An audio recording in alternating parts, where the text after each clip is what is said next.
the individual is very important, but it also means that we have to assume responsibility for ourselves.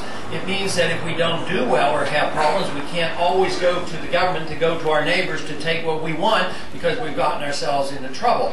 So responsibility is an important part of this. And if we do this and we move in this direction, there is no doubt in my mind that we can't restore the prosperity of this great country.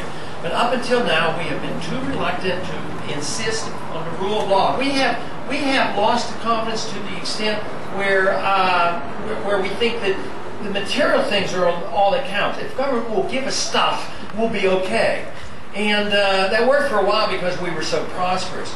But what we should be seeking is freedom. That is what we want, and freedom and confidence in the system. This is what will save us.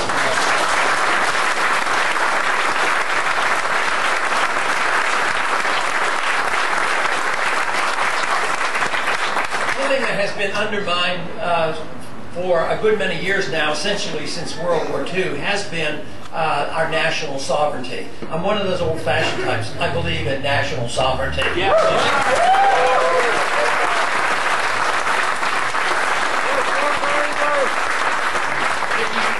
Believe in national sovereignty, you will realize we don't need a UN, an IMF, a World Bank, a NAFTA, CAFTA, or the North American Union.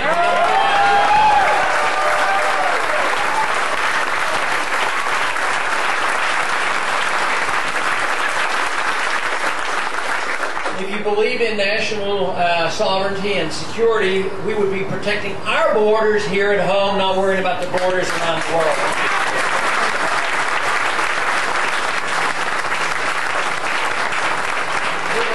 We have a serious problem with illegal immigration.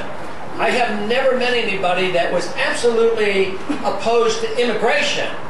What I run into is people who are nearly absolutely opposed to illegal immigration.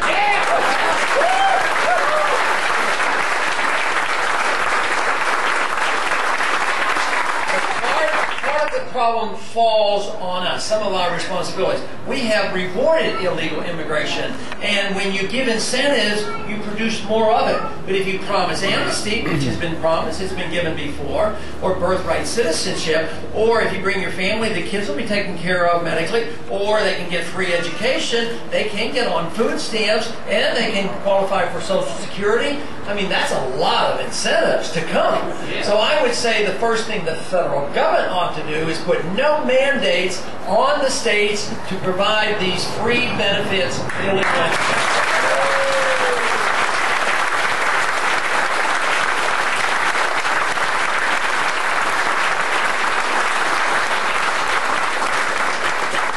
You know, in protecting liberty, it opens up the doors for what I consider the important thing in all our lives, and that is our willingness to strive for excellence and virtue. Governments can't give us excellence and virtue and goodness. That only has to come from us.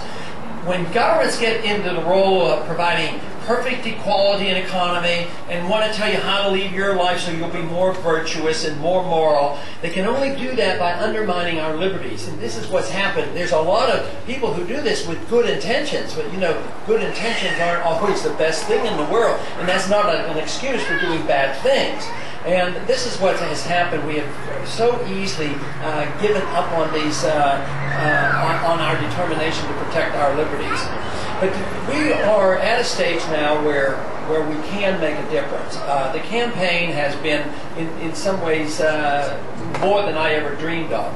Because there were more of you out there that cared about the system and more than understood the Constitution. The young people have responded. We have this secret weapon called the Internet that has been working miracles. The fundraising has been unbelievable. On that one day, it wasn't even orchestrated by the campaign. This is how spontaneous and grassroots the campaign is.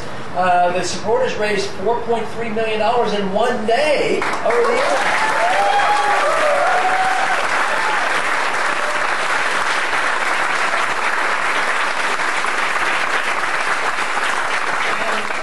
There are predictions that December 16th might even be a bigger day, so who knows?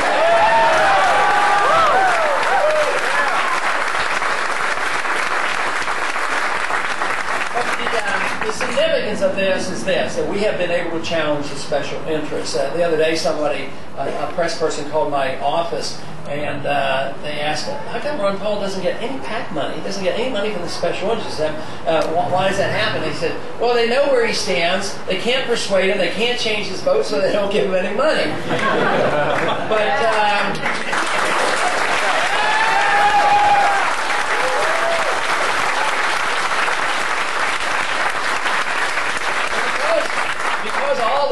in Washington, all the money's in Washington, it's natural that there's going to be a lot of lobbyists going to Washington for all kinds of reasons.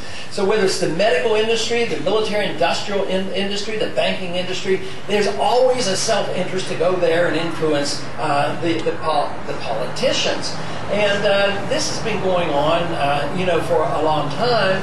And people talk about taking on the special interest, but it always seems that regardless of which group's in power, it's always that the special interests seem to be in charge because money talks. But I am of the belief that this campaign is unique in that we have, for the first time, been able to really compete with the special interests because of the internet, bringing these millions of people together. There's over 1,300 meetup groups, and some of them don't even know where they live because 50 of them are overseas. So I don't know what's going on there.